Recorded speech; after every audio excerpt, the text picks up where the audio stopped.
देखिए अब है आपकी प्रूफ पाइथागोरस थ्योरम का। तो आपको पेपर में ऐसे भी आ सकता है straight and proof Pythagoras theorem, तो आपको स्टेटमेंट भी याद करनी पड़ेगी। स्टेटमेंट क्या है? In a right angle triangle, in a right angle triangle the square of the hypotenuse is equal to the sum of the square of other two side. 90 के सामने वाला हाइपोटेन्यूज होता है, तो आपको क्या प्रूव करना है? Sum of square of hypotenuse is equal to the sum of the square of other two sides. ये प्रूव करना है, राइट? अब ये हम कैसे प्रूव करेंगे? इसमें हम क्या करेंगे? हम एक कंस्ट्रक्शन करेंगे। बी से हम ए सी पे परपेंडिकुलर ड्रॉ करेंगे, B D. Okay, draw B D perpendicular to A C. अब हम इन दोनों ट्राइंगल्स को इस बड़े वाले के सिमिलर प्रूफ करेंगे, साइड्स को प्रोपोर्शन में लेंगे और उससे हमारा ये रिजल्ट आएगा। और तो कोई तरीका ही नहीं है, मैं कहाँ से स्क्वायर बनाऊँ, क्या करूँ? सिमिलर ट्राइंगल्स में है तो सिमिलर ट्राइंगल्स का कॉन्सेप्ट मुझे यूज़ करना ही पड़ेगा।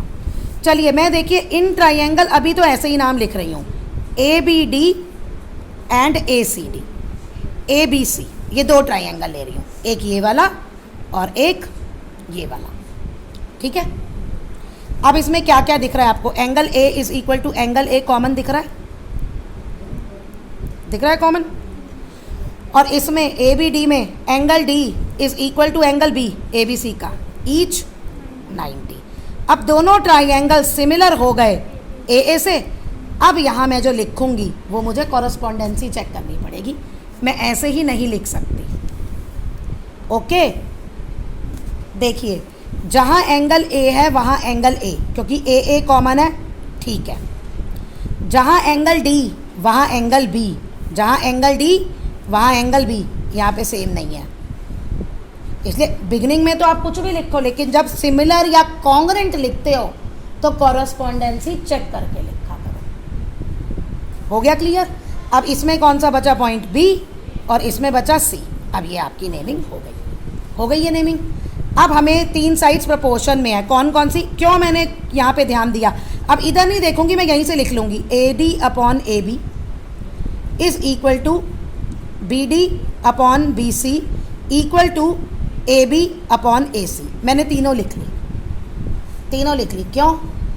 क्योंकि अभी मैं आपको समझा रही हूँ, मुझे तो पता है, लेकिन आपकी तो बिगनिंग है ना, आपको तो नहीं पता ना। अब इनमें से हमें कोई दो छांटनी है। कैसे? जिनमें हमारी ये साइड्स आए, समझे? देखो ए डी ए बी का काम है, क्योंकि ए डी ए सी पे है।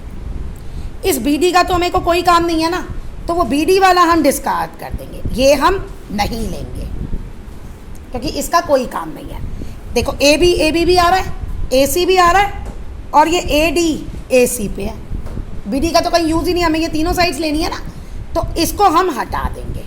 ये रिजल्ट लिखोगे आप, ये सिर्फ आपको समझाने के लिए था। जब आप नोट डाउन करोगे तो आप ये लिखोगे। ऐसे ही सिमिलरली दो ट्राइंगल्स कॉन्ग्रुएंट है इधर वाले। अब इसमें पूरा आपको प्रोसेस में जाने की ज़रूरत नहीं है, सिमिलर ये भी होंगे। देखो सी सी कॉमन आ रहा है, तो सी दूसरे वाले में भी सी, एक ये ट्राइंगल और एक ये, सी सी कॉमन है, वहाँ ए था, और इसका एंगल डी इसका एंगल बी के इक्वल। अब इसमें कौन सा पॉइंट रहा बड़े वाले में? ए, इसमें रहा डी, ये दोनों ट्राइंगल्स। अब इनमें भी हम वही लेंगे, C D upon B C, काम की है। ये क्या कर दिया मैंने, ये वाला ट्राइंगल ये था, तो यहाँ सी सी कॉमन, ये बी है। बी डी की कोई ज़रूरत नहीं है, बी डी और बी ए की कोई ज़रूरत नहीं है, हम नहीं लेंगे, जैसे हमने पहले हटा दिया था। अब कौन सा बचा? बी सी अपॉन ए सी, ये आ गया ना दोनों। अब यहाँ से रिजल्ट देखो, ए बी इधर ए बी स्क्वायर हो गया, ए बी स्क्वायर क्या हो गया? ए डी इंटू ए सी, और यहाँ आओ, यहाँ पे भी B C square is equal to A C into C D, ये फर्स्ट ये सेकेंड। ओके, हो गए दोनों ट्रायंगल्स। ये भी बहुत इंपॉर्टेंट है, इस पे भी मुझे तुम्हें एक कॉन्सेप्ट समझाना है, ये याद रखना, क्योंकि ये मैथ्स में आगे बहुत जगह यूज़ होगा। यहाँ तक होगा यूज़। चलिए एडिंग 1 and 2 देखो, adding 1 and 2, AC dot AD, AC dot CD, AC common, AD plus CD, AD plus CD क्या है? AC आ गया, AC स्क्वायर। यहाँ मैंने स्टेप छोड़ दिया, आप AC लिख लेना। हो गई हमारी पाइथागोरस थ्योरम प्रूफ। पूछना कुछ? अब देखिए यहाँ, ये तो पूरी आपकी पाइथागोरस थ्योरम प्रूफ हो गई, लेकिन मैंने कहा ये दो रिजल्ट इम्पॉर्टेंट है। देखिए जब भी आप ये करेंगे ना, ये वाला ट्राइंगल इसके कॉन्ग्रुएंट है, ये वाला ट्राइंगल इस पूरे ट्राइंगल्स के कॉन्ग्रुएंट है, दोनों ट्राइंगल्स कॉन्ग्रुएंट है, ओ सॉरी सिमिलर हैं, तो ये दोनों भी सिमिलर हो गए।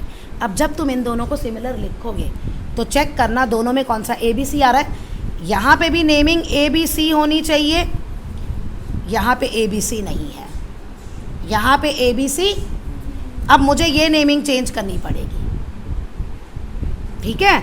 इस नेमिंग में कैसे हो रहा है? ABC, देखो ABC, ऐसे ही इसको ले लेती हूँ CD, BDC, BDC। हो गई ना नेमिंग चेंज।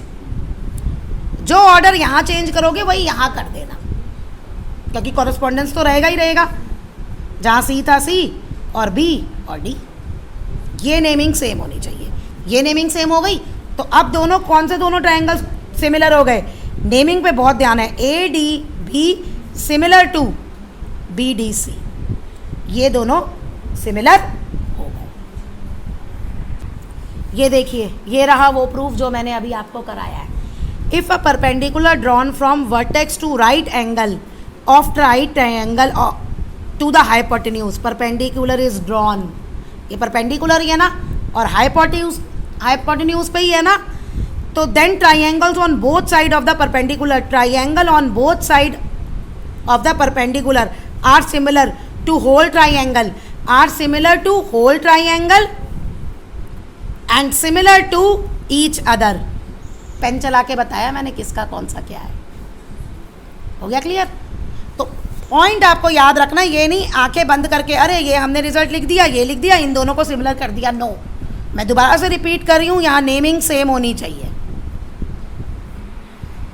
ओके